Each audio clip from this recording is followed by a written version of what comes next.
오늘은 믿음으로 살아갈 때 축복이 임한다라는 말씀으로 증거하겠습니다. 여러분, 사람이 물이 없으면 죽는 것입니다. 여러분, 물이 없이 사람이 산다고 생각해 보십시오. 며칠을 견디겠습니까? 333이라는 말이 있습니다. 숨을 쉬지 않고 3분을 견디기 어렵다는 것입니다. 그리고 물을 먹지 않고는 3일을 견디기 어려운 것이고, 그리고 음식을 취하지 않고는 3개월을 살기 어렵다는 것입니다. 그처럼 물이라는 것은 우리 인생의 가장 중요한 것입니다. 우리 몸은 70%의 물을 가지고 있기 때문에 우리 몸에서 70%의 몸으로 산다고 해도 과언이 아닐 정도입니다. 그런데 여러분, 이 물이 우리의 이 몸에서 빠져나가고 부족하게 되면 우리 몸이 병드는 것이고 우리의 장기가 제 기능을 발휘하지 못하는 것입니다.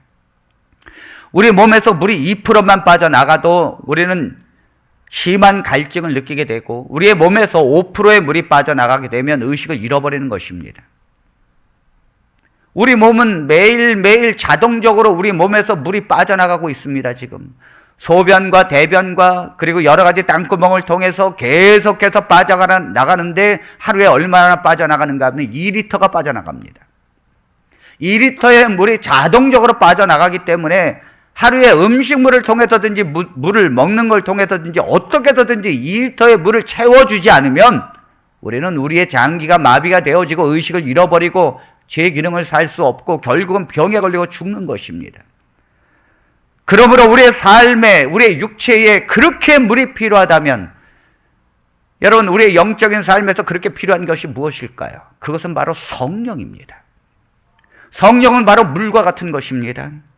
우리가 살면서 물이 반드시 필요하듯이 우리가 하나님을 믿는 신앙생활을 하려면 성령이 필요한 줄로 믿습니다.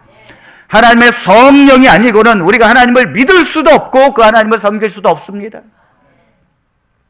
주님께서는 물이 성령이라고 분명히 말씀하십니다.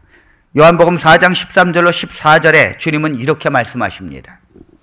예수께서 대답하여 이르시되 이 물을 마시는 자마다 다시 목마르려니와 내가 주는 물을 마시는 자는 영원히 목마르지 아니하리니 내가 주는 물은 그 속에서 영생하도록 솟아나는 샘물이 되리라. 여러분, 이 말씀은 예수님께서 수가성으로 물을 길러온 한 여인에게 하신 말씀이십니다. 이 여인은 분명히 물을 길러 정오 때에 이 수가성 야곱의 우물가에서 물을 깃고 있었습니다. 분명히 이 여인은 물이 필요해서 온 건 틀림이 없습니다. 그러나 이 여인이 정말 필요한 것은 영혼의 목마름입니다.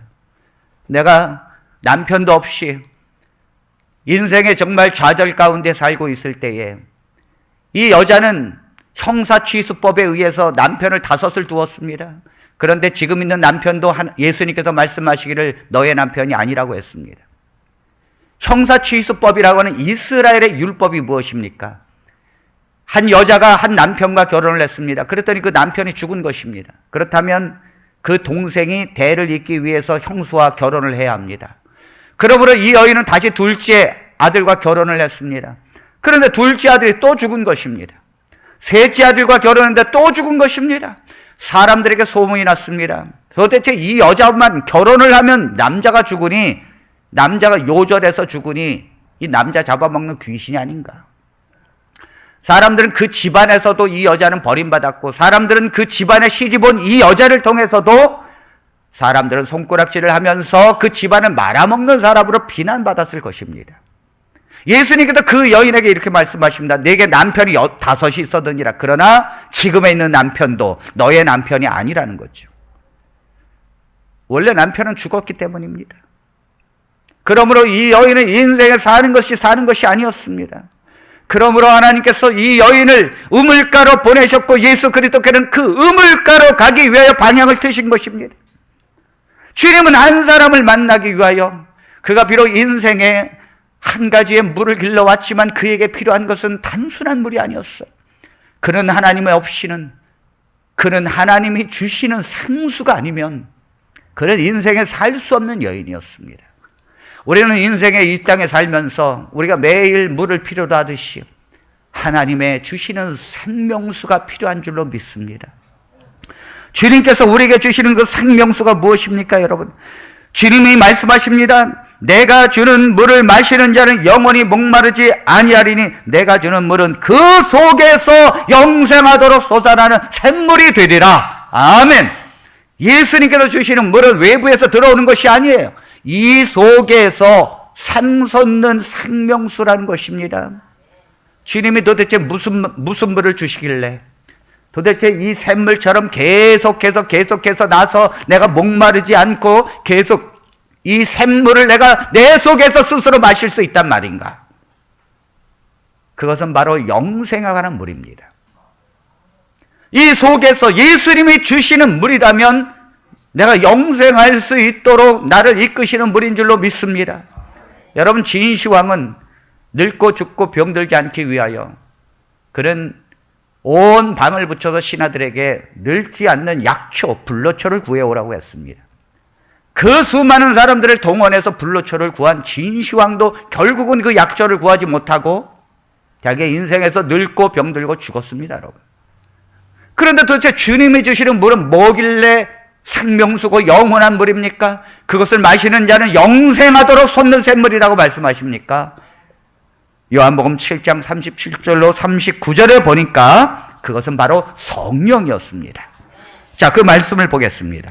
명절 끝날 곧 큰 날에 예수께서 서서 외쳐 이르시되 누구든지 목마르거든 내게로 와서 마시라. 나를 믿는 자는 성경의 이름과 같이 그 배에서 생수의 강이 흘러나오리라 하시니 이는 그를 믿는 자들이 받을 성령을 가리켜 말씀하신 것이라. 여러분, 주님은 나를 믿는 자는 반드시 목마르지 아니한 샘물을 주겠다고 했습니다. 그런데 그 샘물은 바로 너희가 받을 성령이라고 말씀하십니다. 주님께서는 우리 인생에 하나님을 믿을 수 있도록 성령을 우리에게 보내주셨습니다. 그리고 하나님께서는 우리가 성령을 통해서 그리스도를 알 수 있도록 우리에게 인도해 주셨습니다. 만일 우리 신앙생활에 성령으로 인도함이 없이 신앙생활을 한다면 기계를 기름칠을 하지 않고 돌리는 것과 똑같은 것입니다. 기름칠을 하지 않고 기계를 돌린다면 얼마나 버겁게 돌아갈 것입니까? 삐그덕 하면서 돌아가는 기계도 힘들 뿐만 아니라 그 기계를 보는 사람도 힘듭니다, 여러분. 만일 우리가 성령의 능력으로 신앙생활을 하지 않는다면 우리의 신앙의 삶이 버겁고 힘들고 예배도 힘들고 기도하는 것도 힘들고 하나님을 믿는 자체도 힘들고 우리가 하나님 앞에 나오는 것도 힘듭니다, 여러분. 사람은 본래 믿지 않는 동물입니다, 여러분. 사람은 믿는 거에 익숙하지 않아요. 한 번은 아들과 아버지가 목욕탕을 갔는데 이 아들 7살 된 아들을 데리고 목욕탕에 간 이 아버지가 그 물에 첨벙 들어가더니 아이고 시원하다 그러는 겁니다. 한 40도가 되는데 이 아버지는 그 시원하다는 게 뭔 맛인지 잘 알고 있었던 것입니다. 그래서 이 아들이 아버지를 보면서 아니 그렇게 시원해 하면서 자기도 옷을 다 벗고 풍덩 들어갔는데 시원하기는커녕 얼마나 뜨거운지 들어가자마자 깜짝 놀라가지고 나왔습니다. 그리고서 혼잣말로 이런 말을 하는 것입니다. 세상에 믿을 놈 하나도 없네. 그 아버지가 시원하다고 들어갔더니 시원하기는커녕 아버지가 거꾸로 말하는 것입니다. 여러분, 세상의 사람들은 보이는 아버지도 믿지 못하는 세상입니다. 그런데 어떻게 보이지 않는 하나님을 믿고 살 수 있겠습니까, 여러분? 어떻게 보이지 않는 하나님을 믿고 예배할 수 있겠습니까? 세상 사람들이 볼 때에 하나님을 보이지 않는 하나님을 믿는다는 자체가 바보처럼 느껴질 것입니다. 세상 사람들이 볼 때에 보이지 않는 하나님께 예배 드리는 것이 이상한 주술처럼 보여질 것입니다. 보이지 않는 하나님께 기도하고 보이지 않는 하나님께 헌금을 드리는 것은 세상의 철부지 같은 인생을 살고 있는 것처럼 보일 것입니다. 그러나 보이지 않는 하나님을 믿게 하신 분은 바로 성령 하나님이십니다. 성령 하나님께서 우리가 보이지 않는 하나님을 우리로 하여금 믿게 하신 것입니다. 신앙은 믿어지는 것입니다. 하나님의 성령이 우리 안에 임하게 되면 예수 그리스도께서 나를 위해서 십자가에서 속죄했다는 것이 믿어지는 줄로 믿습니다. 믿어지는 것만큼 세상에 쉬운 일이 없습니다, 여러분. 믿어지는데 믿음으로 사는 것이 왜 이렇게 쉽고 행복합니까, 여러분? 한 번은 조영기 목사님께서 목회하는 순복음교회에 한 30대 여성이 신앙 상담을 왔습니다. 그때 조영기 목사님은 서대문에서 목회를 하고 계실 때였습니다. 한참 교회가 부흥하고 있을 때였는데 30대 여성이 신앙 상담을 하겠다고 목사님을 찾아왔습니다. 그런데 이 여인은 한눈에 보기에도 참 세련된 여인이었습니다. 아주 예쁘고 키도 컸습니다. 이 여자가 누군가 하면 그 당시에 한국은행 총재의 딸이었습니다. 남부를 거 없고 정말로 돈이 있고 그야말로 권세가 있는 그 한국은행 총재의 딸이니 얼마나 여러분 정말 인생에 핀 그런 여자입니까? 그런데 이런 여자가 그 조영기 목사님 앞에서 신앙 상담을 온 것입니다.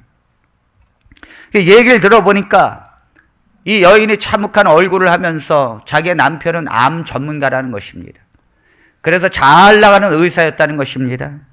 그런데 동경대학 거기에서 박사학위를 마치고 뉴욕에서 의사 생활을 하다가 술을 너무 좋아해가지고 그 술 먹고 친구들과 함께 살다가 그만 중풍에 걸려가지고 반신불수가 된 것입니다.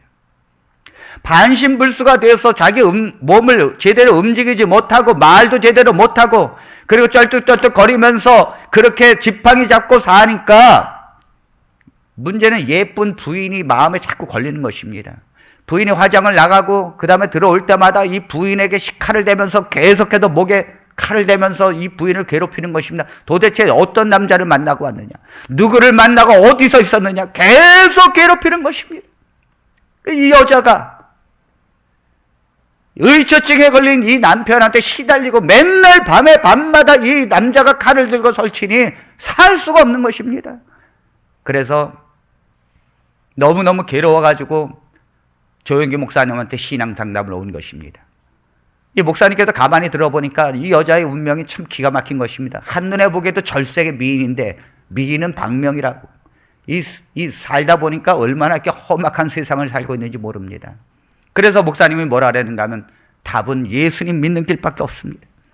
오직 예수님을 믿어야 그 답을 해결될 것입니다. 당신이 먼저 예수님을 믿고 교회에 나와서 하나님을 믿고 그리고 당신의 믿음이 서면 남편을 교회로 전도하십시오. 예수님 믿는 것밖에 그걸 해결할 수 있는 길은 없는 것입니다. 그러니까 결국은 이 여인이 교회를 열심히 나오더니 어느 날 남편을 데리고 오기 시작한 것입니다. 이 남편이 잘생기고 정말 학식 있게 보였지만은 반신불수가 돼가지고 말도 못하고 움직이도 제대로 못하는 쩔뚝거리 남편이 그 여자 앞에서 오는데 이 남편이 이 목사님 사무실에 딱 들어오더니 대뜸 이렇게 말하는 것입니다. 당신 설교할 때 내 마누라 절대 보고 하지 마.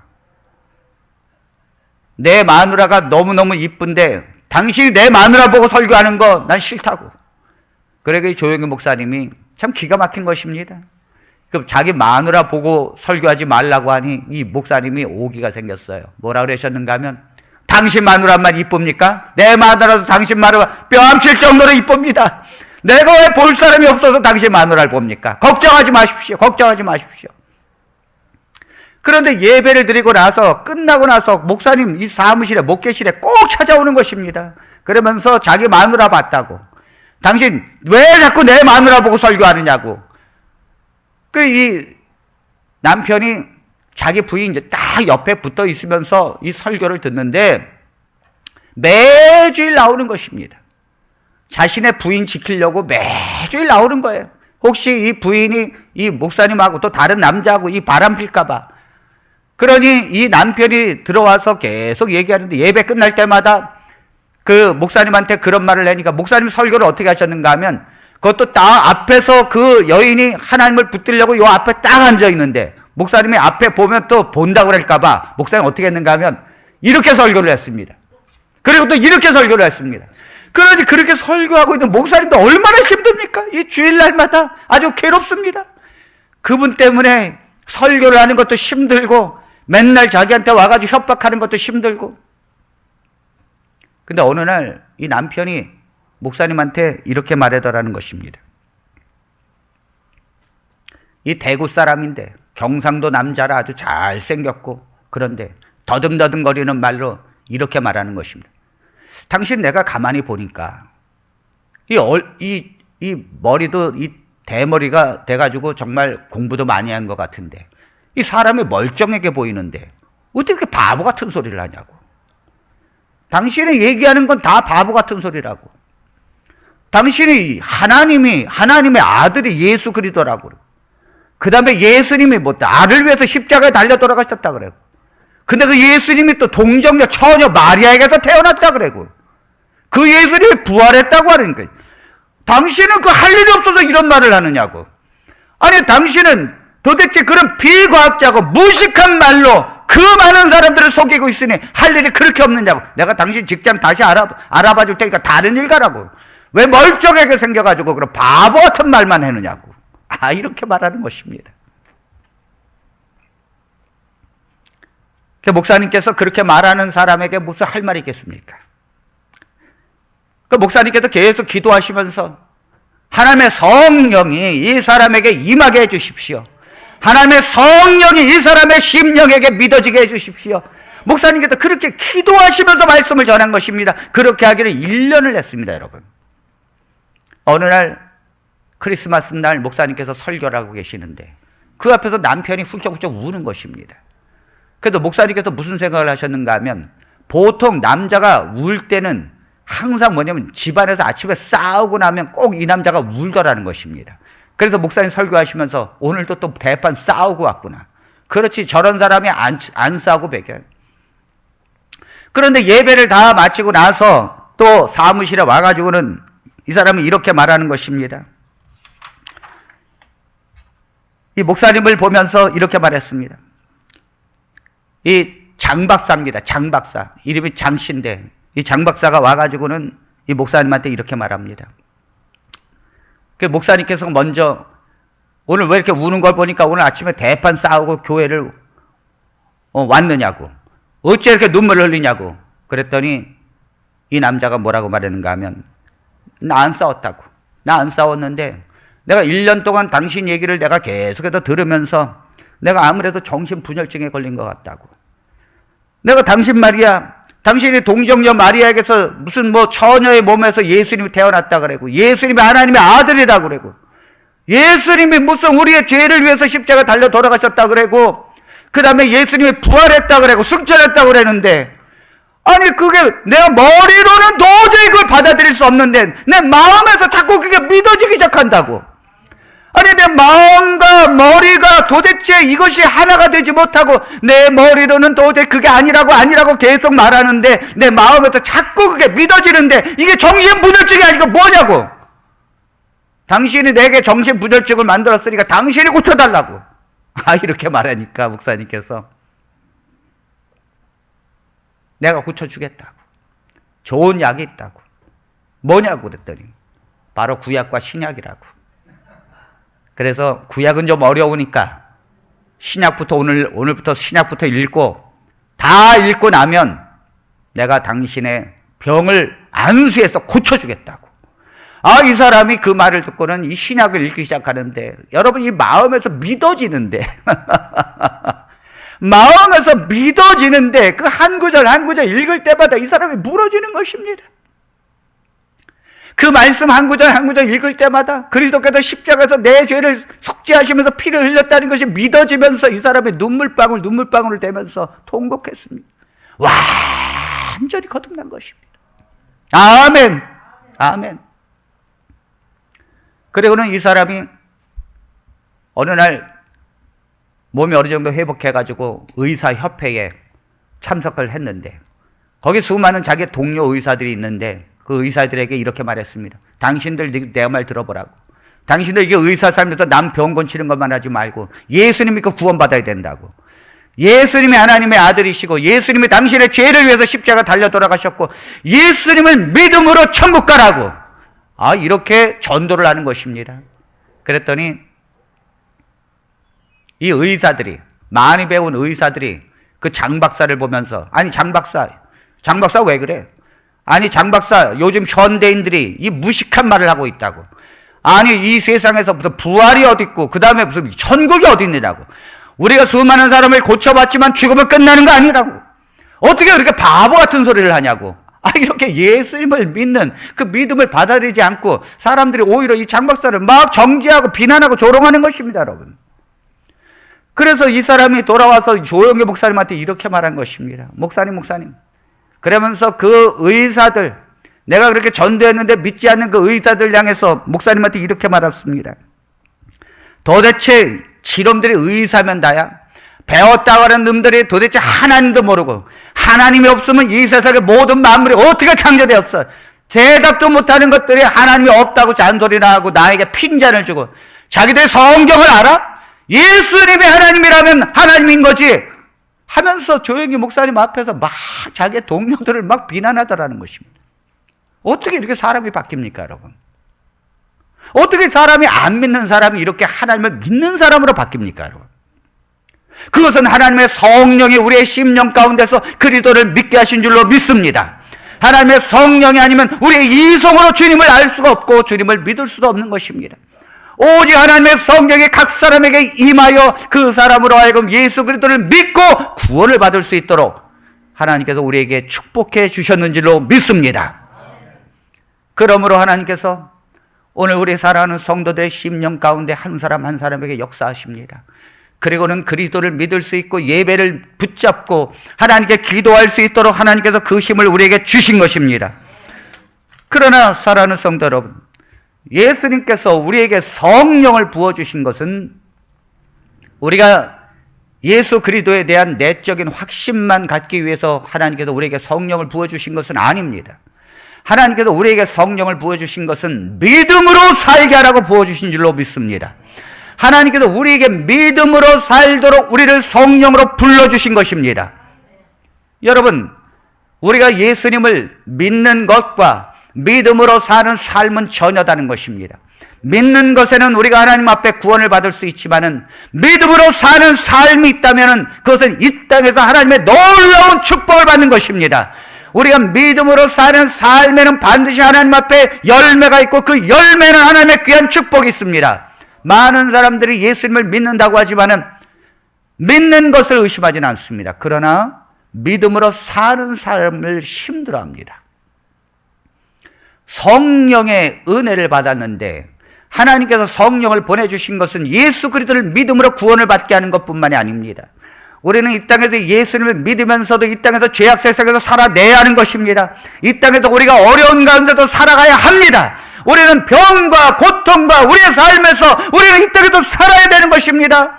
하나님께서는 예수 그리스도를 믿을 뿐만 아니라 믿음으로 사는 삶을 우리에게 가게 하기 위하여 그 믿음으로 사는 삶에 하나님의 놀라운 축복이 여러분들의 삶 가운데 일어나기를 바라고 있는 것입니다. 하나님은 우리가 믿음으로 살 때에 우리의 모든 병마가 물러가고 우리가 하나님 앞에 놀라운 축복의 인생이 되는 것입니다.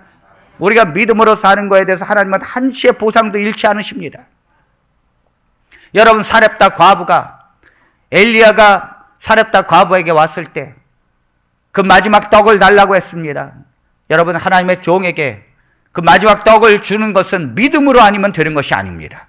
하나님께서 이 엘리야를 이곳에 보내주셨다고 믿었기 때문에 그 마지막 먹을 수 있는 떡을 이 엘리사에게 주는 것입니다. 믿음으로 주는 것입니다.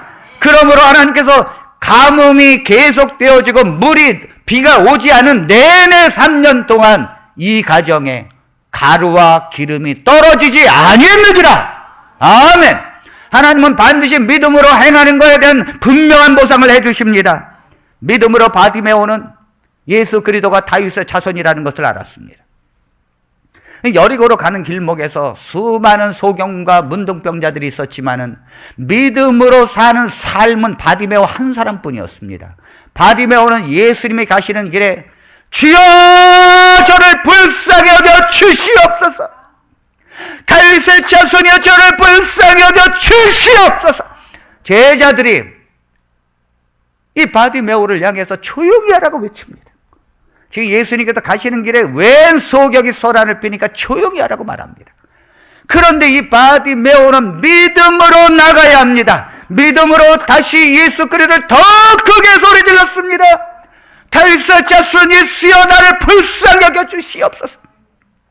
여러분, 믿음으로 사는 이 다윗의 자손이라고 말하면서 소리 지르는 그 믿음의 행위. 여러분, 소경이 믿음을 가졌다면 믿음으로 사는 것이 무엇이 있겠습니까, 여러분? 소경이 무엇이 보입니까? 소경이 성전에 들어갈 수 있습니까? 소경이 무엇을 할 수 있습니까? 소경이 믿음으로 사는 것은 오로지 예수 그리스도의 이름을 부르는 것입니다.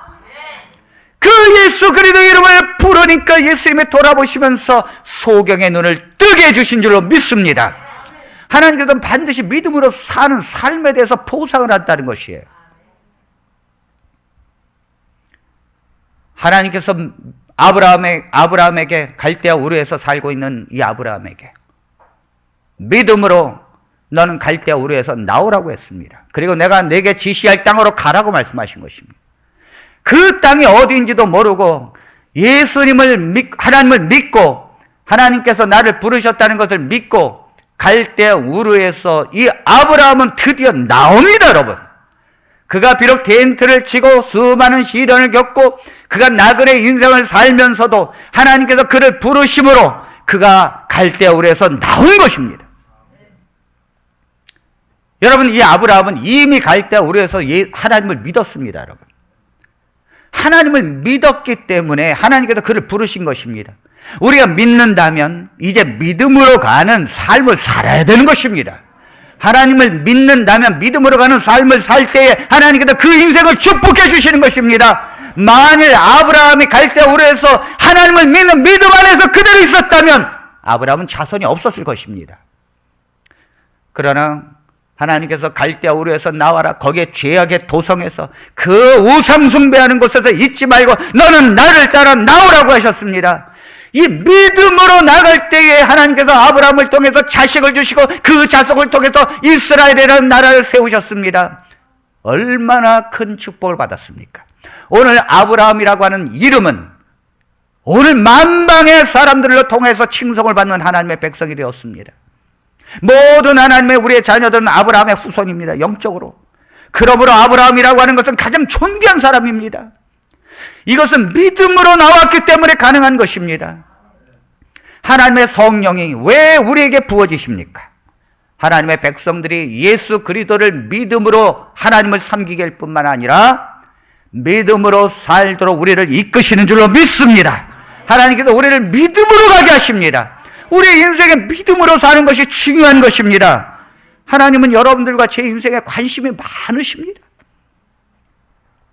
하나님께서 우리를 양자로 삼아주셨습니다. 하나님을 양자로 삼아주신 하나님께서는 그 양자에 대한 하나님의 예비하신 축복이 있습니다, 여러분. 하나님께서 그 양자로 삼아주신 그 사람에게 기업을 허락해 주시고 양자로 삼아준 그 사람에게 얼마든지 하나님의 축복을 부어주시길 원하신다는 사실입니다. 그러므로 하나님께서 여러분들에게 하나님의 자녀로 불러주셨다면 이제는 여러분들에게 부어줄 축복을 하나님께서 주시길 원하시는데, 여러분들이 믿음으로 나아갈 때에, 하나님을 믿음으로 섬길 때에 하나님께서 그 모든 것에 축복을 부어주실 줄로 믿습니다. 믿음으로 기도해야 되는 것입니다. 예수님을 믿는다면 믿음으로 기도해야 합니다. 믿음으로 기도하는 사람은 병든 자를 일으키리니 의인의 기도는 간구하는 힘이 크니라. 우리가 기도한다고 되는 것이 아닙니다. 믿음으로 기도해야 합니다. 믿음으로 사는 삶의 훈련을 수없이 반복해서 해야 합니다.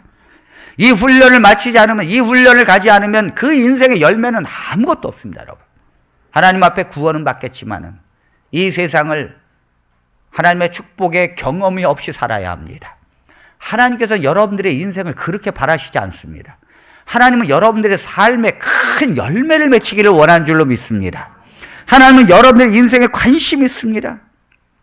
여러분, 우리가 우리의 심령에서 예수 그리스도와 성경이 믿어지는 것이 성령의 역사라면 우리가 믿음으로 가게 하는 것도 하나님의 성령의 역사인 줄로 믿습니다.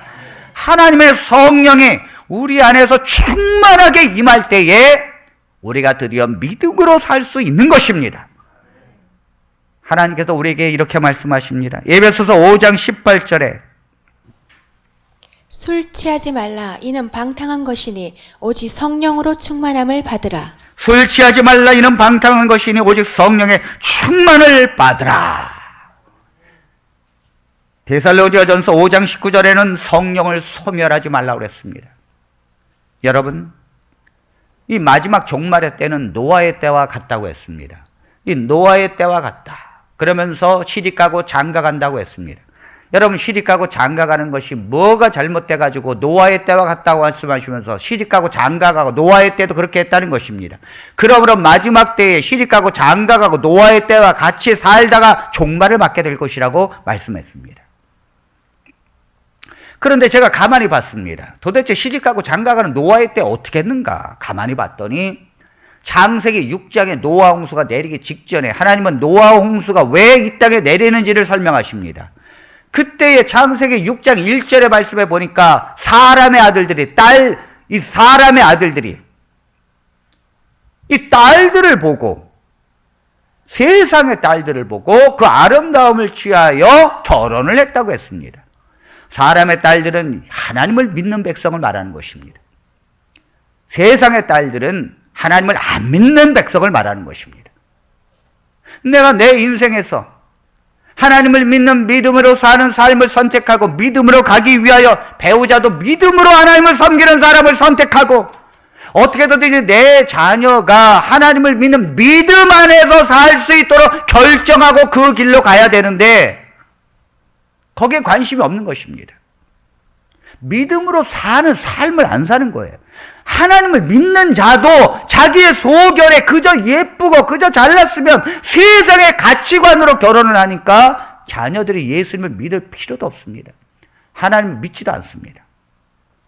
그러니까 세상의 관영함을 보시고 하나님께서 뭐라 하셨는가 하면 성령이 세상의 관영함을 보고 성령이 드디어 떠났다고 했습니다. 성령이 떠나니까 육체만 남음이라 말씀하셨습니다. 하나님의 백성이 성령이 떠나가면 동물과 똑같은 것입니다, 여러분. 아무것도 아닙니다, 여러분. 하나님을 믿고 믿음으로 사는 삶에서 하나님의 백성이 나가지 않는데 하나님은 노아 홍수를 통해서 사람을 얼마든지 죽일 수 있습니다, 여러분. 우리 안에 성령이 있느냐? 우리 안에서 성령의 충만함이 있느냐? 여러분, 말세에 왜 말세가 말세입니까, 여러분? 많은 사람들은 종말의 때를 이 코로나가 종말의 때가 아닌가? 사람들이 이 코로나를 막지 못하고 계속해서 접종을 하는데도 이 코로나를 막지 못하고 변이가 생겨나고 슈퍼바이러스가 생겨나는 것 보면서 이것이 종말의 때가 아닌가? 또 기후가 변화되면서 계속해서 또 얼음이 녹고 해수면이 올라가면서 여러 가지 재앙이 있고 여기는 비가 오고 여긴 가뭄이 들고 그런 요지부동한 기후 때문에 세상의 종말의 때가 아닌가? 또 세상의 정세를 보니까 세상의 종말의 때가 아닌가? 많은 사람들은 종말의 때를 외부에서 찾습니다. 그러나 정작 종말의 때는 바로 우리 안에 내부에서 일어나는 것입니다. 우리가 하나님의 성령을 소멸하고 우리가 하나님의 성령의 충만함으로 나가지 못하고 우리가 성령의 사람이 되지 못한다면 그것은 종말의 때와 같은 것입니다. 그건 노아의 때와 같은 것입니다. 하나님께서 내 안에서 하나님께서 보라고 말씀하십니다. 너의 안에 너의 삶을 보라는 것입니다. 너가 종말의 때 노아 홍수의 때와 같지 않느냐? 하나님의 성령을 소멸하지 말라, 술 취하지 말라, 방탕함이니 오직 성령의 충만함을 받으라. 성령의 충만함을 받지 아니하면 인생에 술 취하고 방탕하게 사는 것입니다. 죄가 뭔지도 모르고 하나님의 뜻대로 사는 것이 무엇인지도 모르고 하나님께 영광을 돌리는 것이 무엇인지도 모르고 그저 내가 내 뜻대로 살고 다른 사람이 살아가는 것처럼 나도 사는데 그것은 다 최악의 삶인데 그 성령 하나님이 그렇게 단식하고 그렇게 그 길을 가지 말라고 말씀하시는데도 그것이 무엇인지도 모르고 사는 거예요. 그러니 그 인생에 무슨 열매를 맺겠습니까? 그 인생에 무슨 하나님의 축복을 해주겠습니까? 우리는 너무도 그 성령을 무시하면서 살았습니다. 그 성령 하나님이 내 안에 계신데 그 하나님이 내 안에 계신데도 불구하고 그 하나님을 너무도 저평가하고 무시하고 그 하나님이 내 안에 계신데도 그 하나님과 동행할 생각을 하지 아니하고 그 성령 하나님께 묻지도 아니하고 내 맘대로 내 인생을 사는 것입니다. 이 얼마나 여러분 이 성령을 무시하는 것입니까? 여러분들이 마치 최고급 승용차를 사고 나서 여러분들의 차고에 최고급 성경차가 있는데 여러분들은 그 먼 거리를 걸어가고 있는 것과 똑같은 것입니다.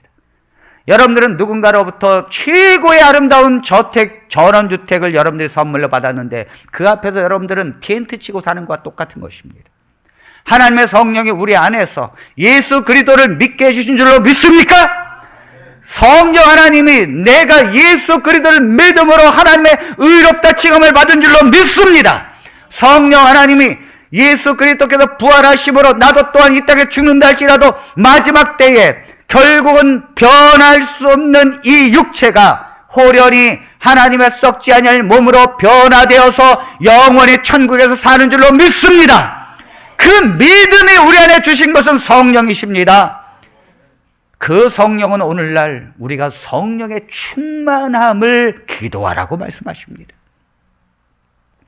믿음으로 살게 하는 것은 성령의 충만을 위해서 기도할 때에 우리는 이제 내 뜻대로 사는 것이 아니라 죄의 노예로 사는 것이 아니라 성령이 나를 다스리시고 성령이 내 안에서 나의 삶을 인도하시고 성령이 나로 하여금 그 마음을 주시고 그 믿음으로 갈 수 있도록 우리를 인도해 주시는 줄로 믿습니다. 그러므로 우리가 하나님 앞에 성령을 구해야 합니다. 누가복음 11장 9절로 10절에 있는 말씀을 보겠습니다. 내가 또 너희에게 이르노니 구하라 그러면 너희에게 주실 것이요 찾으라 그러면 찾아낼 것이요 문을 두드리라 그러면 너희에게 열릴 것이니 구하는 이마다 받을 것이요 찾는 이는 찾아낼 것이요 두드리는 이에게는 열릴 것이니라. 여러분 이렇게 찾고 그리고 문을 두드리고 그리고 구하는 사람이 반드시 받겠다고 하는 이것이 도대체 무엇입니까? 이건 여러분들 삶에서 뭘 구하라는 게 아니에요. 여러분들이 육체에 필요한 것들을 구하라는 것이 아닙니다. 물론 그것들은 여부적으로 따라옵니다. 그러나 먼저 구해야 할 것이 있다는 것입니다. 하나님은 경홀히 여기는 분이 아니십니다. 하나님은 정확한 저울추를 사용하십니다.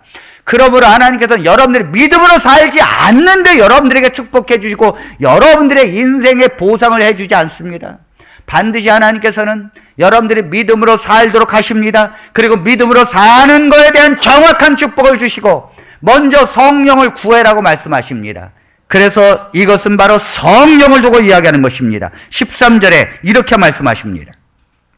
너희가 악할지라도 좋은 것을 자식에게 줄 알거든 하물며 너희 하늘 아버지께서 구하는 자에게 성령을 주시지 않겠느냐 하시니라. 먼저 우리가 하나님 앞에 구하고 찾고 두들겨야 될 것은 바로 성령 하나님이라는 것입니다.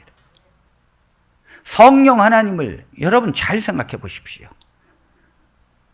지금 여러분 이 말을 듣고 있는 제자들이나 그리고 예수 그리스도를 메시아로 따르고 있는 많은 사람들은 이미 성령이 그 마음속에 임재하고 있었습니다, 여러분. 예수님께서 가이사랴 빌립보에서 이렇게 말씀하십니다. 세상 사람들이 나를 뭐라고 그러느냐? 그랬더니 이 제자들이 이런 말을 합니다. 더러는 세례 요한이라고 말하고 더러는 엘리야라고도 합니다. 또 더러는 예레미야와 같은 그 선지자라고 말합니다. 그런데 예수님께서 그건 너희들은 나를 누구라고 생각하느냐? 그랬더니 베드로가 대뜸 이런 말을 합니다. 주는 그리스도시요 살아계신 하나님의 아들이십니다. 아멘. 그랬더니 정확한 대답을 한 것입니다. 역시 제자들입니다. 그랬더니 예수님께서 이 베드로에게 이렇게 말씀하십니다. 바요나 시몬아 내게 복이 있도다. 이를 내게 알게 하니는 혈육이 아니요 하늘에 계신 내 아버지시니라. 아멘. 하늘에 계신 아버지가 어떻게 베드로에게 정확하게 예수 그리스도는 주시며 메시아이시며 하나님의 아들이라고 말씀하십니까? 아버지 하나님께서 보내신 성령으로 한 것입니다. 하나님께서 성령으로 예수님과 충만히 임한 성령이 제자들에게도 임하기 때문에 그리스도를 주로 시인하는 것입니다. 성령이 아니고는 예수 그리스도를 주로 시인할 수 없다고 했습니다. 그러므로 예수 그리스도를 믿고 그 예수 그리스도를 주로 시인하는 심령마다 하나님의 성령이 임한 줄로 믿습니다. 그런데 여러분, 왜 또다시 하나님께서는 성령을 구하라고 말씀하십니까? 왜 요한복음 14장 15절에서 계속해서 14장 15장에서 계속해서 너희는 성령을 구하고 그 성령을 내가 약속한다고 말씀하십니까? 너희는 반드시 보혜사 성령을 보내줄 것이니 그 성령을 왜 구하라고 하십니까, 여러분? 아니, 이미 임재해서 이미 예수 그리스도가 하나님 이름을 알아보고 있고 이미 믿고 있는데 왜 또다시 성령을 구하라고 하시는 것입니까, 여러분? 예수님께서 부활하시고 난 다음에 제자들에게 말씀하십니다. 오직 성령을 받으라. 너희는 예루살렘을 떠나지 말고 약속하신 성령이 임할 때까지 계속 성령을 구하라고 말씀하십니까? 이거 이상한 거 아닙니까, 여러분? 그것은 바로 예수님의 제자들, 예수님을 따르고 있는 이 백성들이 성령의 충만을 구하라는 것입니다. 그래서 믿음으로 가라는 것입니다. 너희 안에 있어서 내적 확신만 주고 있는 이 성령의 정도 갖고는 믿음으로 사는 삶을 살지 못한다는 것입니다. 분명히 제자들은 예수님을 믿고 성령이 임재하고 있었지만은 그들은 풍랑 가운데서도 두려워 떱니다, 여러분. 그 갈릴리 바닷가에서 풍랑이 막 일어나니까 배가 막 뒤집히려고 하니까 살려달라고 외치면서 예수님이 그 옆에 계신데도 불구하고 두려워 떨고 초조하고 자기들이 이 바닷물 속에 빠져도 물귀신이 될까 봐 두려워 떠는 것입니다. 분명히 예수 그리스도가 예수님이 하나님이시고 하나님의 아들이시며 주라는 것을 믿는 백성들이 풍랑 가운데서 믿음으로 살지 못하는 것입니다, 여러분. 예수님께서 십자가에 달려 돌아가실 때 분명히 예수님을 믿는 이 제자들조차도 예수님을 부인하고 다 도망갔습니다. 어쩌다가 보리떡 5개 물고기 2마리로 5,000명을 먹이시고 12강쥐를 남겼는데 갈릴리 바닷가로 나가면서 이 떡 안 갖고 왔다고 또 배고프다고 이 어떻게 하면 좋으냐고 그 남은 떡 안 갖고 와서 먹을 게 없다고 합니다. 걱정을 하고 있는 것입니다. 아니, 예수님을 믿으면서도 믿음으로 사는 삶이 안 되는 것입니다. 그러므로 열매가 무엇입니까, 여러분? 도대체 이 풍랑 가운데서도 떨고 있는 이 제자들에게 무슨 열매가 있습니까? 도대체 떡이 가지고 오지 않았다고 염려하고 있는 이 하나님의 제자들에게 무슨 열매가 있습니까? 여러분, 십자가에서 예수님을 부인하고 도망간 이 제자들에게 무슨 열매가 있습니까? 아무것도 없습니다.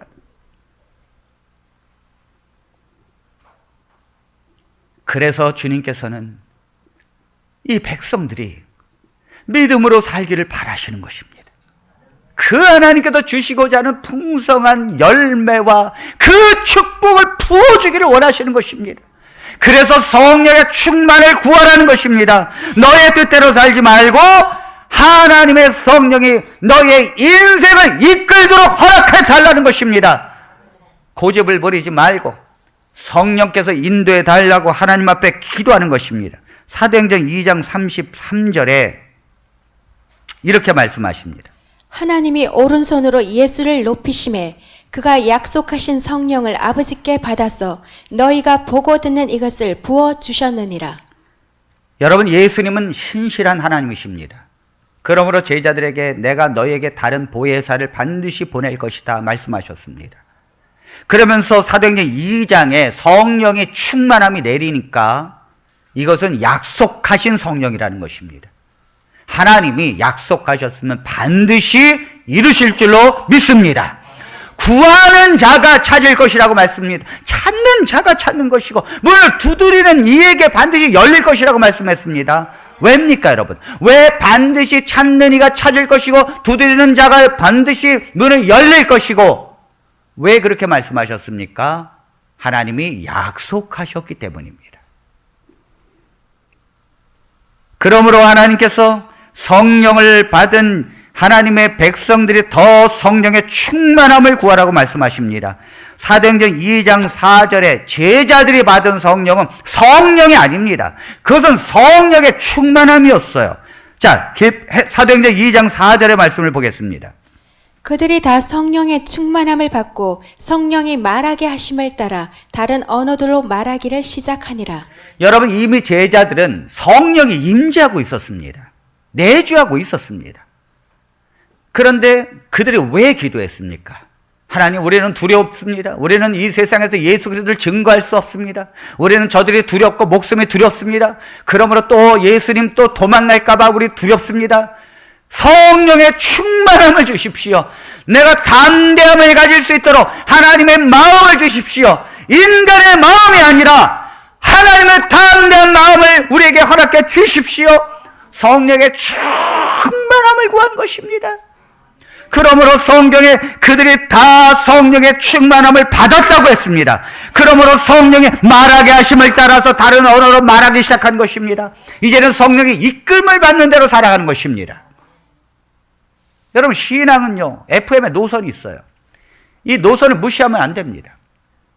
우리가 하나님께서 예수 그리스도를 믿는 믿음에서, 예수 그리스도를 믿는 믿음에서부터 그가 성령의 약속이 이루어지고 성령의 충만함과, 그리고 예수님께서 우리에게 사명을 이룰 때까지 하나님의 노선이 있다는 것을 알아야 합니다. 우리는 이 노선을 깨달아야 됩니다. 깨달아야 합니다. 사도행전 4장 31절에도 이렇게 말씀하고 있습니다. 빌기를 다함에 모인 곳이 진동하더니 무리가 다 성령이 충만하여 담대히 하나님의 말씀을 전하니라. 여러분, 이 기도하면서 모인 곳이 진동을 하더니 무리가 다 성령이 충만하여, 여러분, 예수 그리스도를 믿고 이 복음을 듣는 사람들이 이미 예수 그리스도를 믿기 때문에 성령이 임재하고 있는 것입니다. 그러므로 그들이 빌기를 다했더니 성령이 충만했다는 것은 드디어 성령이, 우리 안에 있는 성령이 드디어 일을 하고 있다는 것입니다. 그 성령이 우리를 통해서 사역을 시작했다는 것입니다. 성령이 우리 안에서 가두어지고 있다는 사실이에요. 성령이 우리 안에서 소멸되고 있다는 사실이에요. 우리가 하나님 앞에 성령의 충만함을 위해서 기도하고, 성령이 내 안에서, 하나님 성령이 이 모든 하나님의 드러나심을 역사해달라고 하는 이 기도가 있게 될 때에 드디어 기적이 일어나고 놀라운 능력이 일어나고 있는 것입니다. 스데반은 성령이 충만하여 하늘을 우러러봤더니 예수 그리스도께서 하나님의 보좌 우편에서 서신 것을 봤다고 했습니다. 여러분, 성령이 충만하면 환상이 보여지고, 성령이 충만하면 꿈을 통해서 하나님의 계시가 보여지고, 성령이 충만하면 하나님의 각종 은사가 내리는 것입니다. 놀라운 하나님의 역사가 일어나는 것입니다. 여러분, 이 세상에 사단이 자기네 나라에 다 진을 치고 있는데, 우리가 예수 그리스도를 증거해서 하나님의 나라를 확장하는 일은 성령의 충만함으로 성령이 하셔야 될 줄로 믿습니다. 우리의 능력으로 되는 것이 아닙니다. 성령의 충만함이 이루어질 때 귀신을 쫓아내는 권능이 많은 것이고, 방언의 은사가 내리는 것이고, 각종 믿음의 능력이 일어나는 것이고, 각종 능력 사용함이 주어지는 것입니다. 그러므로 교회는 성령의 충만함을 구해야 될 줄로 믿습니다. 그런데 이러한 약속은 제자들에게만 내리는 것이 아닙니다. 많은 사람들이 오늘날, 그것은 옛날 초대교회의 역사지, 성령의 충만함의 역사는 옛날 이런 것이, 성경이 다 이제 기록이 맞춰졌는데 무슨 성령의 은사가 있고, 무슨 병 고치는 은사가 있고, 무슨 방언의 은사가 있느냐. 그러나 그렇지 않습니다. 사도행전 2장 38절로 39절에 이 성령의 부어주심을 보면서 주님은 또 이렇게 약속하셨습니다. 베드로가 이르되 너희가 회개하여 각각 예수 그리스도의 이름으로 세례를 받고 제 사함을 받으라. 그리하면 성령의 선물을 받으리니 이 약속은 너희와 너희 자녀와 모든 먼데 사람 곧 주 우리 하나님이 얼마든지 부르시는 자들에게 하신 것이라. 아멘. 여러분, 예수 그리스도의 이름으로 세례를 받고 제사함을 받으라. 그리하면 성령의 선물을 받으리니, 성령의 선물이라고 했습니다. 하나님께서 주고자 하는 것입니다. 주고자 하는 것. 성령의 충만함을 주고자 하는 것입니다. 성령의 충만함을 받으면 여러분들이 기도하는 대로 됩니다. 여러분들이 필요한 것이 있다면 하나님께서 여러분들의 삶에 부어주실 줄로 믿습니다. 성령의 충만함은 여러분들에게 가장 큰 하나님의 선물이에요. 하나님, 왜 내가 기도하는데도 안 됩니까? 왜 내 삶은 이렇게 힘들고 어렵습니까? 왜 하나님 내 인생은 이렇게 반쪽처럼 살아야 합니까? 아닙니다, 여러분. 하나님은 여러분들의 인생을 누구보다도 축복해 주기를 원하고 있는 것입니다. 하나님은 여러분들의 인생이 형통하기를 바라고 있는 것입니다. 여러분들을 통하여 하나님은 세상을 정복하게 하셨습니다. 무엇을 염려하십니까? 여러분, 우리는 하나님의 가장 큰 소원이 있다면 하나님의 백성이 성령의 충만함을 구하고 매일 그 성령의 충만함을 구하고 그 성령의 충만함을 받아서 여러분들이 믿음으로 사는 열매가 맺혀지고 그 축복을 부어주시는 것이 하나님의 소원이라고 하는 것이에요. 믿음으로 살지 못한 것에 대한 죄책감을 가질 필요가 없습니다, 여러분. 왜냐하면 우리가 믿음으로 살지 못한 것은 내가 그렇게 못한 것이 아니라 성령의 충만함이 없었기 때문입니다. 우리 인생은 아무것도 아니에요. 껍데기입니다, 여러분. 하나님 앞에 우리가 무엇입니까, 여러분? 먼지와 같은 존재입니다. 하나님이 성령을 부어주셔서 이끄시면 능력이 세상에 나타나는 것이고, 하나님이 우리에게 부어주지 않으면 아무것도 아닙니다, 여러분. 그러므로 우리가 무엇을 하는 것이 아닙니다. 우리가 이 세상에 믿음으로 살지 못한 것은 내가 아니라 하나님의 성령의 충만함이 아직 부어지지 않아서 그렇습니다. 저는 우리 다산 비전교회 모든 성도들이 성령의 충만함을 구하기를 간절히 바랍니다. 하나님 앞에 성령을 구하는 교회가 되길 바랍니다. 여러분들이 아침에 일어나면 성령을 구하고, 여러분들이 잠을 자기 전에 하나님의 성령의 충만함을 구하십시오. 내 인생에 하나님 나도 축복해 주십시오. 하나님, 내 인생에 하나님 이런 어려움 속에서 하나님 내게 성령의 충만을 주심으로 내가 기도함으로 그 형통함을 주님께서 허락해 주십시오. 모든 것을 이루십니다. 만일 그렇게 했는데도 안 된다면 여러분들이 먼저 해야 될 일이 있습니다. 기도하면서 성령을 부어달라고 기도하기 전에 왜 성령이 내리지 않는지를 알아야 합니다. 여러분, 제자들도 열흘 동안 전혀 기도하는 일에만 힘썼습니다. 그래서 열흘 만에 그 성령의 충만함을 받은 것입니다. 여러분들이 다른 일 다 빼고 오직 성령의 부으심만을 위해서 매달려서 기도하면 우리들에게도 내립니다. 그런데 여러분, 그 열흘 동안 뭐 하면서 기도했겠습니까? 그 전까지 뭐 했겠습니까?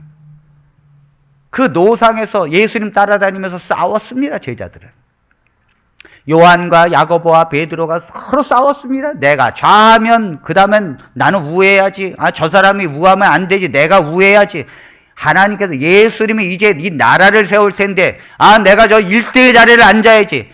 베드로도 그럴 것입니다. 내가 수제자, 누가 이 너 자리를 넘봐 하면서 그들은 노상에서 싸우고, 심지어는 여러분 엄마까지 동원해가지고 예수님한테 와가지고 내 자식들 둘이 있는데 하나는 좌편에 하나는 우편에 앉게 주시옵소서.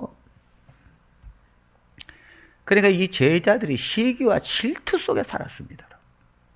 방금 전까지는 예수님을 부인하고 도망가고 예수님 앞에 서지 못하고, 그러니 열흘 동안 그들이 기도하면서 그들도 생각했지요. 기도하면 바로 성령의 충만함을 내릴 줄 알았어요. 왜 안 내리지? 봤더니 자기의 인생에 더 죄가 많은 것입니다. 여러분, 성령이라고 하는 건 거룩한 영입니다. 성결의 영입니다. 그 성결의 영이 우리 안에서 충만히 인도하려면 우리의 죄를 버려야 합니다. 성결의 영은 죄와 함께 할 수 없습니다, 여러분. 우리가 죄의 삶을 살고 있고 우리가 죄에 대해서 회개함이 없는데 성령이 내리는 이 세상에 단 한 번도 없습니다. 없다고요. 그러니까 거룩한 영은 절대 죄와 함께 할 수 없기 때문에 이 내 안에 가지고 있는 이 죄를 회개해야 합니다. 회개해야 합니다. 회개해야 합니다. 회개해야 합니다.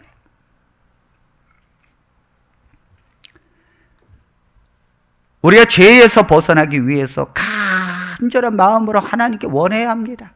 하나님, 이 성령이 임할 수 있도록 우리 안에서 제가 회개하기를 원합니다 하면서 회개해야 합니다.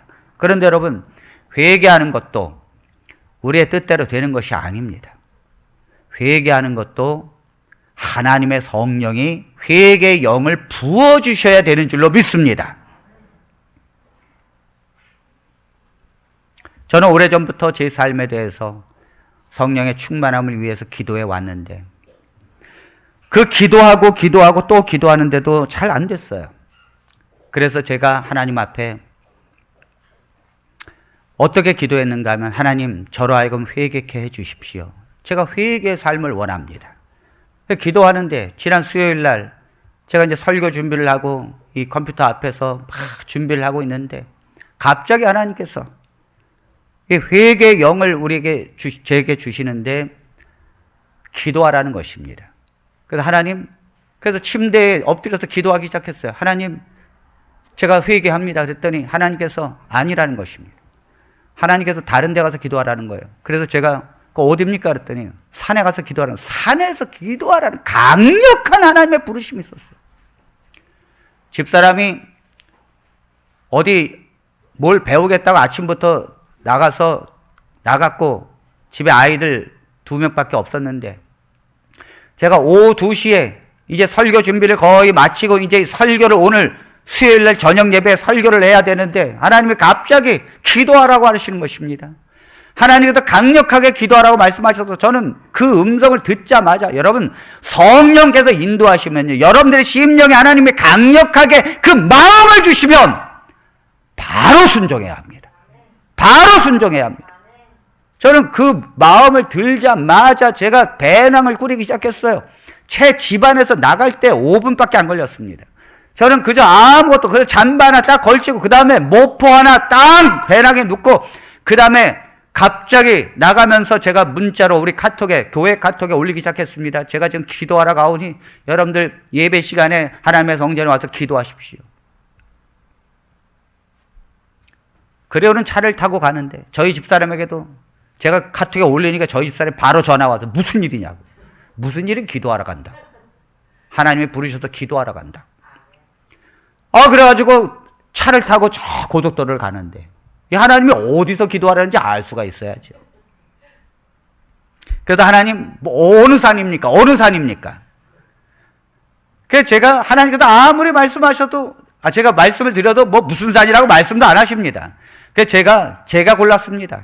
가만히 보자. 이왕 기도회로 나왔으니 제대로 된 산에서 기도해야지. 좀 멋있는 산, 높은 산, 제대로 좀 영험한 산에서 기도해야 되겠다. 그래서 제가 차를 타고 가다가 보니까 마치 홍천에 저기 보니까 한눈에 보기에도 괜찮은 산이 있어요.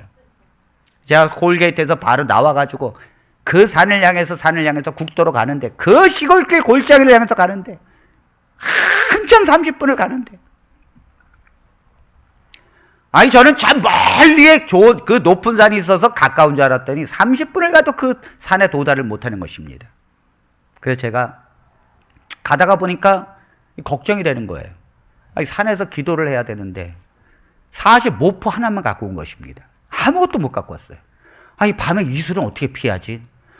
이거 땅이 축축할 텐데 그 땅에 또 어떻게 해서 또 엎드려서 기도하지? 이거 밤에 어떻게 하지 이거? 이게 걱정이 드는 거예요. 그래서 제가 이거 어디 가서 이 돗자리를 사야 되나? 어디 가서 이거 사야 되나? 봤더니 여러분 시골길에 무슨 돗자리를 팝니까? 그런 가게가 어디 있습니까? 가는데 제가 하나의 이제 생각이 난 것입니다. 그건 뭐냐면 그렇지. 그 현수막이 걸려 있으면 현수막을 뜯어가지고 내가 그 지붕을 삼고 그 다음에 밑에 장판을 삼아야겠다. 그래서 이제 보는데 현수막이 보이는데 현수막을 보니까 뜯으려고 보니까 뭐라고 써 있는가 하면 우리 주민 자치 살려내라. 이걸 주민들 보상해라. 그런 현수막에 보니까 주민들 살려고 붙인 거예요. 이거 뜯었다간 주민들한테 몰매 맞아 죽겠다. 그래가지고 하나님 이 현수막이 아닙니다. 어디 가서 추가 부동산 대출 원하시면 대출 상담해드리는 이런 현수막 없습니까? 하나님 이런 현수막 그냥 뜯어도 되는 현수막 그런 현수막을 막 찾는데 또 찾을래니까 없어요. 결국은 여러분 그 산에 도착했는데 그냥 하나님께서 그냥 올라가라고 하는가 보다 해서 그 산을 올라가고 있는데 한 시간을 올라가는데 사람도 없는 그 깊은 산을 올라가는데 좀 깜짝 놀랐습니다. 그 산 중턱에 비늘이 있는 것입니다. 비늘이. 제가 뭐 사진을 일부러 찍었어요. 왜냐면 제가 그 비닐을 보자마자 엉엉 울었습니다. 도대체 이 산 중턱에 왜 비닐이 있어? 아주 새 비닐이 잘 돌돌 말려져 있는데 1m 80폭에 펼치면 3m 60인데 아주 새 거가 어디 그곳에 산 중턱에 비닐이 있어가지고 제가 그 비닐을 보자마자 여호와 이래 하나님이 준비하셨어. 저는 그 수많은 산이 있는데 아무것도 모르고 왔는데 하나님이 이슬 맞지 말라고 이거 피고 기도하라고 그 비늘을 거기다가 넣으셔가지고 그거 보자마자 엉엉 울었습니다. 하나님 그 제가 그 비늘을 깔고 그 다음에 산에 올라가서 그 다음에 이 비늘을 덮고 그리고 기도를 하는데 여러분 하나님께서 기도하라고 할 때는 큰 물불 안 가리고 기도해야 합니다. 기도를 하는데 밤에 진짜 모기 저는 왜 모기가 그렇게 많습니까? 모기에다가 그 다음에 이 멧돼지들이 그냥 여기서 웅성 저기서 웅성하는데 이쪽으로 쳐들어올까 봐 제가 걱정이 돼가지고 걔 담요를 뒤집어 쓰고 뭐 담요를 뒤집어 쓰니까 밤인지 낮인지 알 수가 있습니까? 그리고는 막 기도를 하는데 이 죄가 지금까지 살아오면서 지은 죄들이 하나하나 기억이 나기 시작하는데 여러분 정말 그 죄가 얼마나 더럽게 느껴지는지 그 죄를 놓고 회개하고 기도를 하는데 눈물이 콧물이 되어서 기도하는데 밤이 새서 기도하고 그 다음날이 되는데도 여러분 기도가 멈추질 않아요. 나중에 알고 보니까 이거 모포를 뒤집어 쓰고 기도하는데 이 모포도 군대에서 제대할 때 훔쳐갖고 온 거예요. 야 하나님 이 모포도 내가 훔쳐갖고 왔어 군대에서. 그러니 내 인생은 그냥 죄야 죄. 내가 지금까지 살아왔는데 이게 다 죄야 죄. 생각하는 것도 죄고 살아보는 것도 다 죄고 다 죄야. 하나님 나를 죽여달라고 나를 더 이상 살고 싶지 않다고 하나님 이 죄밖에 짓지 않은 내 인생에 죄가 있어서 하나님의 성령이 충만함에 왜 내 인생에 내려가지 않는 줄 알게 됐어요. 하수가 꽉 막힌 것입니다. 하수가 이렇게 죄가 많은데 성령의 충만함을 구하고 있었으니 이게 웬 말입니까 여러분. 그래서 제가 그 죄를 이틀 동안 그 산에서 그 추위에 무릅쓰고 이틀 동안 기도를 하는데 나중에는 여러분 뭐 기도할 힘이 있어야죠. 뭐 먹을 걸 갖고 왔습니까? 무슨 뭘 갖고 왔어? 그 페트병 물 하나 갖고 와서 물도 다 떨어지고 더 이상 지쳐가지고 기도가 안 나오길래 안 되겠다. 나도 살아야지. 그래가지고 내려와가지고 밥을 먹고 다시 기도원을 찾았어요. 그래서 저희 집사람에게 전화를 했더니 금요일인데 얼른 와서 설교 예배 드려야지. 이 사람은 지금 예배가 문제야 지금. 내가 지금 기도가 안 되는데 기도가 더 해야 되는데. 그래서 다시 기도원을 찾는데 요즘에 코로나라 여러분 기도원도 전화를 10군데 했더니 오지 말라요. 문 닫았다는 것입니다. 그래서 한 군데 전화를 했더니 1박 자지 못하고 본당에서 밤새 기도하면 된다는 것입니다. 그래서 제가 그 기도원을 찾아가지고 기도를 하는데 그 넓은 기도원인데도 사람들이 10명밖에 없습니다. 거기서 기도를 막 하는데 하나님 내 죄는 이제 회개하고 하나님 성령을 부어달라고 제가 그 기도를 하는데 뭐가 느껴지는가 하면 지금까지 이 성령의 충만함이 하나님께서 그렇게 원하시는데도 내가 죄된 인생을 살고 이 죄에 대해서 회개하지 않는 삶을 사니까 이 하수가 맞춰가지고 여러분 변기가 위로 올라오는 것입니다. 물이 얼마나 더럽습니까 여러분. 그게 뚫려져야 되는데 뚫리지 못하고 그 죄를 그대로 갖고 있으니 이 하나님의 성령이 충만하게 인도를 하고 싶어도 안 되는 것입니다. 그래서 제가 이러면서도 목회를 하고 있는 제가 보니까 너무도 안심하고 성령이 충만해서 우리 기도하러 오는 성도들에게 기도의 능력을 부어주고 그 성도들의 그 삶에서 하나님의 형통함을 뚫어주는 기도가 돼야 되는데, 저부터 맡겨 있으니 이 성도들이 얼마나 불쌍해 보이는지. 이 교회를 나오고 교회에서 목사님 말씀을 듣고 힘을 얻으려고 하는 이 성도들이 얼마나 불쌍해 보이고, 제가 줄 수 있는 것이 아무것도 없다는 걸 깨닫고 난 다음에 너무도 미안하고. 그래서 하나님, 제게 성령을 부어주십시오. 우리 교회의 성도들을 살게 해 주십시오. 하나님의 말씀으로 성도들의 인생이 아버지 형통하게 해 주십시오. 그들의 어려움 속에서 하나님의 기도에 응답해 주십시오. 그들의 우울증에 걸려있는 이 백성들을 아버지 하나님의 형통하심으로 해방되게 해 주십시오. 저에게 성령의 충만함을 주십시오. 기도를 하는데 아침에 하나님께서 제게 그러시더라고요. 그 펌프질 해봤느냐? 제가 해봤거든요, 펌프질. 그 펌프질에 몇 번을 해야 물이 올라오느냐? 그랬더니 제가 가만히 생각하니까 그 여러 번, 수도 없이 펌프질을 해야 물이 올라오는 거 제가 알거든요. 한 번 기도한다고 되는 게 아니다. 교회 돌아가서 계속 기도하라. 그렇지. 내가 그 하나님을 너무 쉽게 생각한 거예요. 성령의 충만함을 너무 쉽게 생각한 거예요. 저는 죄된 삶을 살고 회개하지 않는 삶을 살고 있는데 하나님은 그거를 대수롭지 않게 그냥 본다고 생각한 거죠.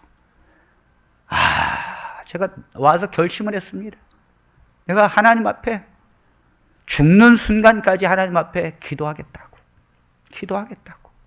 그래서 오늘 3시에 집사람하고 다시 기도하러 갑니다.